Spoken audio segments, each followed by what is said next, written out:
ആ പ്രോപ്പർട്ടിയിൽ യാതൊരുവിധ കൺസ്ട്രക്ഷനും ഞാൻ അനുവദിക്കില്ല. സാർ, ഈ റിപ്പോർട്ട് എടുത്തോണ്ട് സ്ഥലം കാലിയാക്കാൻ നോക്ക്. സാർ, ഒറ്റയടിക്ക് ഇങ്ങനെ റിജക്ട് ചെയ്യല്ല സാർ. 1 2 അല്ല, 200 കോടിയുടെ പ്രോജക്റ്റാ.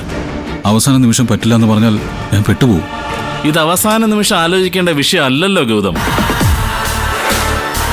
ഒരു പ്രോപ്പർട്ടിയിൽ ബിൽഡിങ്ങിന് വേണ്ട കൺസ്ട്രക്ഷൻ ആരംഭിക്കണോ വേണ്ടയോ എന്ന് ആലോചിക്കുമ്പോൾ തന്നെ സോയിൽ ടെസ്റ്റിംഗ് റിസൾട്ട് ഓക്കെ ആകുമോ എന്ന് നോക്കണം. അത് കഴിഞ്ഞ് വേണ്ടേ ബാക്കിയൊക്കെ ചിന്തിക്കാൻ. സാർ, പ്ലീസ് ദയവ് എന്നെ ഒന്ന് ഹെൽപ്പ് ചെയ്യണം.